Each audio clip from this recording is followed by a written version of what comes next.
अब बात आज की सबसे बड़ी खबर की। बिहार में नीतीश कुमार की सरकार फिर बन गई है। पटना के गांधी मैदान में नीतीश कुमार ने सीएम पद की शपथ ली। उनके साथ 26 मंत्रियों को भी शपथ दिलाई गई, लेकिन इस बार नीतीश कुमार दबाव में दिखाई दे रहे हैं।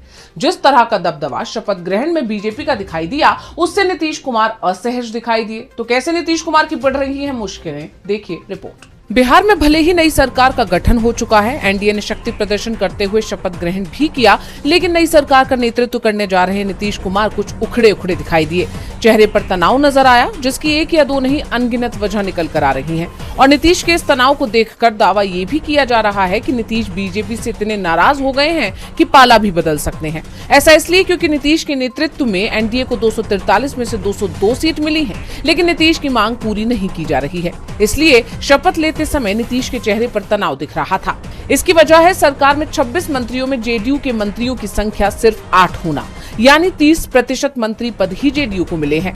इसके अलावा विधानसभा अध्यक्ष पद पर अभी भी तस्वीर साफ नहीं हो पाई है और कहा यही जा रहा है कि बीजेपी इसे अपने पास ही रखना चाह रही है। नीतीश कुमार 2010 के फॉर्मूले पर सरकार बनाना चाहते थे, उसे भी बीजेपी ने खारिज कर दिया।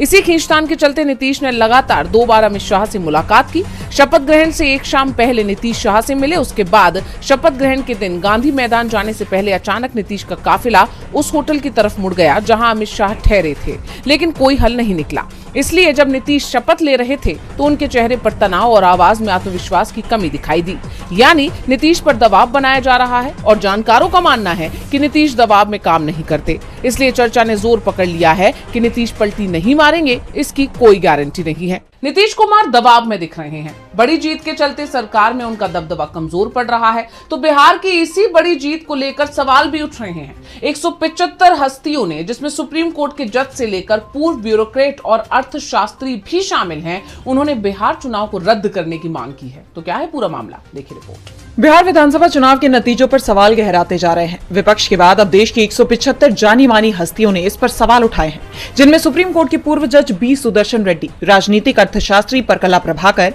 आंध्र प्रदेश हाईकोर्ट के पूर्व जज शंकर केजी, फिल्म अभिनेता प्रकाश राज, तकनीकी और सुरक्षा सलाहकार माधव देशपांडे जैसे लोगों के नाम शामिल हैं। उन्होंने एक खुला पत्र लिखकर बिहार चुनाव आयोग और मतदाता सूची के विशेष गहन पुनरीक्षण यानी एसआईआर को लेकर चिंता जाहिर की।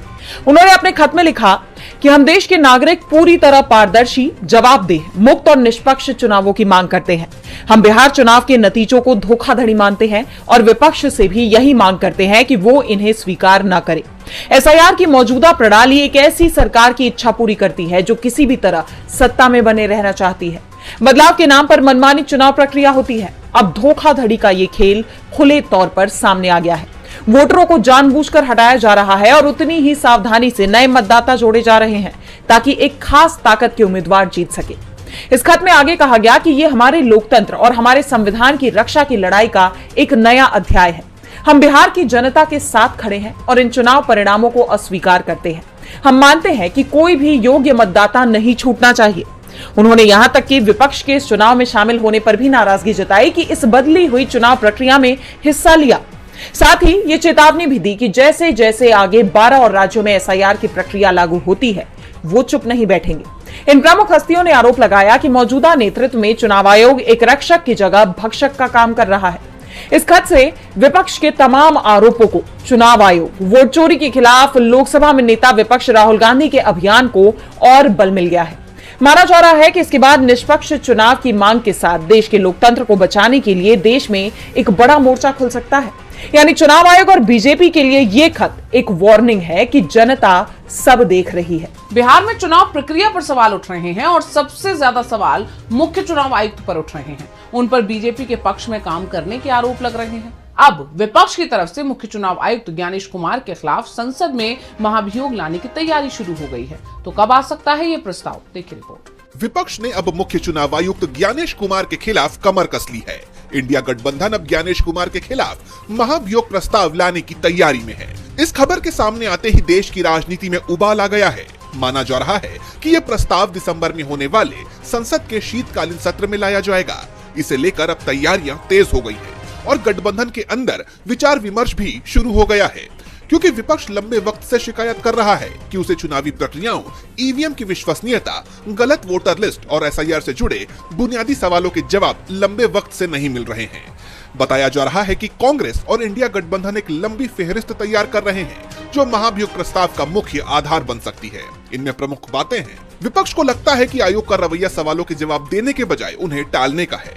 विपक्ष ने बार बार ईवीएम की गिनती और वीवीपैट के मिलान को लेकर संदेह जताया है। आरोप है कि चुनाव आयोग विपक्ष शासित राज्यों और नेताओं के खिलाफ अधिक सख्ती दिखाता है। नतीजों में हुई कथित देरी और अनियमितताओं पर उठे सवाल। विपक्ष का मानना है कि मुख्य चुनाव आयुक्त संवैधानिक पद की गरिमा के अनुरूप जवाबदेही सुनिश्चित नहीं कर रहे हैं। यानी संसद का शीतकालीन सत्र बहुत ही हंगामेदार रह सकता है और बीजेपी के लिए ऐसा होना बहुत ही चुनौतीपूर्ण हो सकता है, क्योंकि विपक्ष चुनाव आयोग के साथ बीजेपी की मिलीभगत का आरोप लगाता रहा है। हरियाणा, महाराष्ट्र, लोकसभा चुनाव, बिहार चुनाव सहित तमाम चुनावों में धांधली के आरोप लगते रहे हैं। यानी संसद का शीतकालीन सत्र बहुत ही हंगामेदार रह सकता है और बीजेपी के लिए ऐसा होना बहुत ही चुनौतीपूर्ण हो सकता है, क्योंकि विपक्ष चुनाव आयोग के साथ बीजेपी की मिलीभगत का आरोप लगाता रहा है। हरियाणा, महाराष्ट्र, लोकसभा चुनाव, बिहार चुनाव सहित तमाम चुनावों में धांधली के आरोप लगते ही रहे हैं। खुद राहुल